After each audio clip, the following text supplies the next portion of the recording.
So winter is now here, and for the first couple weeks of mild weather, I was using a buddy heater, but to be honest, that is kind of expensive. So today I'm going to be putting a wood stove in my 1983 GMC Vandura RV. So without further ado, let's get started. If I don't do this now, I'm most likely going to forget about it and never be able to screw these back down. And now it has a home inside my shed. All right, and that is its final resting spot for the next couple months. And then I got the seatbelt removed. Bam. So we put this in here, that way we know exactly where we need to put out the hole for the pipe. And now we're going to be taking this out and burning a fire in it, that way we could get off all of that paint. Watched a couple videos and apparently I'm going to be having to cut off that extra little outside bit. So I'm going to be heating around the edge so that the tape sticks. This is what it looks like from the inside, and I just got to be quickly bolting down this plate of metal. And we got a little bit of Christmas decorations on the outside, but basically we just have it all nice and taped up around the edges there, which should be pretty perfect. And from the inside, as you can see, we got a couple little sticky pieces of tape on there, bolt there, and another bolt here. Don't know if you could see anything, but we're tightening this and bam. All right, so it is now starting to kind of spark up, and I just closed it and we have this all the way opened. That up. Future me here, I just want to be saying that you should not be opening up your door that fast. Opening up the door slower allows the draft to push the smoke out through the chimney rather than coming out through the front. Once there's coals in there, it'll be a lot easier to keep it going. Alright, and this was the first evening of having the wood stove in here, which let me tell you, I was extremely happy to have it, but for the remainder of this video, I'm going to be sharing with you getting some wood, which hopefully you guys enjoy. Alright, and something that's extremely important to know is that creosote buildup is super bad. Like, that should not happen. But I got the majority of it cleaned out from here, so hopefully it'll start burning a little bit better. And now I'm going to show you the work I did to my chainsaw before I actually went out and got the wood. Today I'm going to be changing the sprocket and oil pump on this Poulan Pro. Start off with taking off this cover. Bam. We're going to be taking off the entire clutch assembly. Gonna pop off the retaining clip. Take this off, and we expose the clutch. I've seen people remove it with an adjustable wrench, but we have the proper tool. Bam. This off. Oh. Dirty air filter, grass in the tank. Now we're going to be putting rope in there. Now we simply take it off. We remove that. I need to remove this, this, and this. We will be cleaning it up. Simply pull it out. There's a lot of dirt and grime in there. Let's do a swap in 3, 2, 1. Why do I have this piece here? Oh, this is supposed to be inside the pump. And here's part 2. Now we're back in action. Today I'm going to be changing the sprocket and oil pump on this Poulan Pro. So I got the oil pump situated and now it's time to change the sprocket. This new one, however, is very loose. But guess what? My dad actually welded in where it was worn down and then grinded it down so it has the same profile. Thanks to my dad, I have a brand new bar and chain slice. By the way, the chain tightener is actually on the case. And this is how it's secured on. Turn. Now let's test it out. Prime pump, choke out. Hell yeah! There you have it, it's fixed up and now we're back in action. Now it's time to test it out. Admittedly, I did just cut it down, but either way, turn it on, choke out, singular prime, choke in.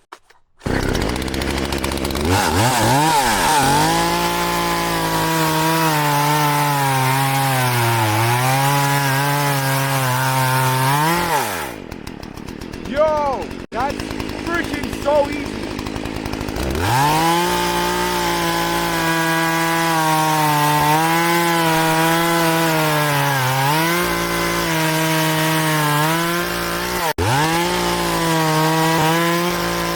It's like a hot knife through butter.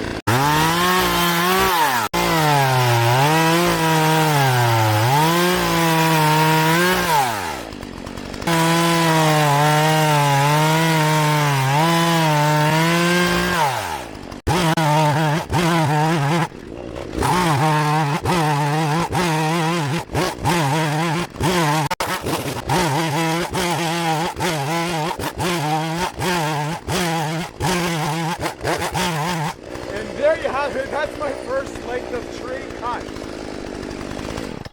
That genuinely would have taken me like an hour with the handsaw. I'm slightly baffled by how how powerful this is. Like this is a 42cc Poulan Pro. Like the other chain that I had was like decently sharp, but this is just like way easier than I expected it to be. I'm happy I recorded this. I almost didn't. So yeah. I think we might have enough time to even split it out here. But I honestly was expecting to maybe get like half a dozen pieces, but yeah. That's just where that's there. My sled. I think I'm gonna pile them in here, bring it to there so I could split it, and then we'll just take it on out.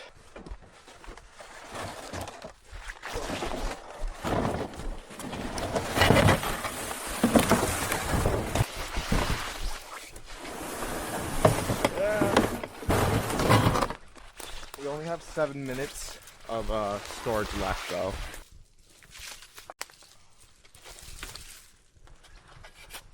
Where's my gloves? By the way, guys, it also smells so freaking good out here right now because of the sap. Because I believe that was a balsam tree, if I'm not mistaken.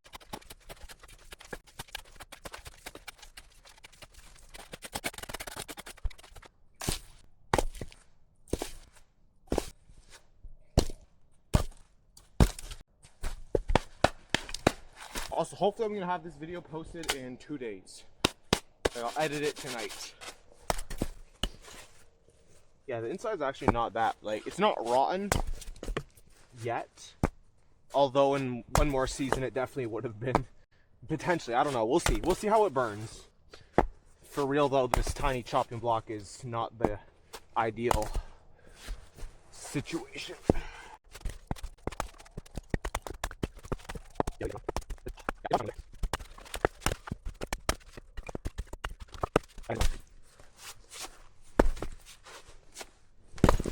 Shit.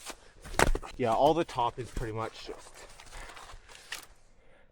as you can see, that won't burn that good. All right, so the X4 just died. I'm gonna quickly get the rest of this chop back up and then we'll head back.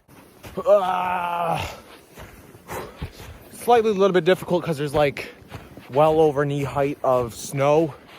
I got a little bit of a trail right now, but it's still kind of extremely strenuous on the legs. And it's also a pretty decently sized sleigh full of wood, which I'm happy about having.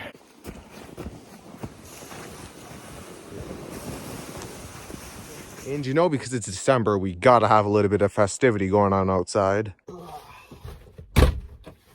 Bam! Okay, I'm gonna bring in the rest of the wood and then I will record something else. All right, so here's the shed, and by the way, I do have a video about that, and as a matter of fact, that was my last video that I made. So definitely feel free to check it out. A little longer than a few days later. All right, here's an update.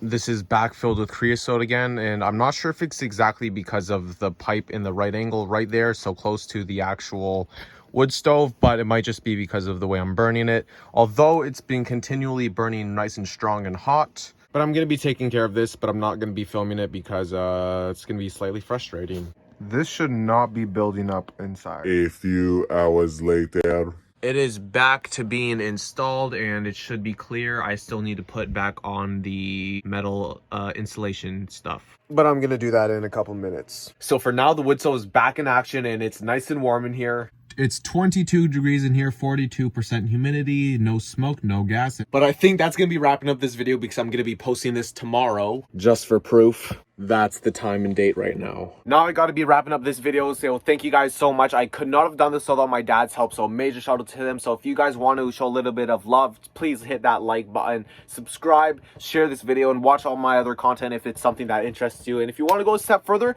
you could actually go to buymeacoffee.com, which you could either go scan this QR code or click the link in the description. And basically on that platform, you'll be able to get a little bit of extra insights to the channel and just a little bit more conversational, just extra little bit of stuff. But if not, that's absolutely no big deal. Just continue to follow along this journey. But either way, thank you guys. I hope you have a great rest of your day. Happy holidays, and as always, keep it real.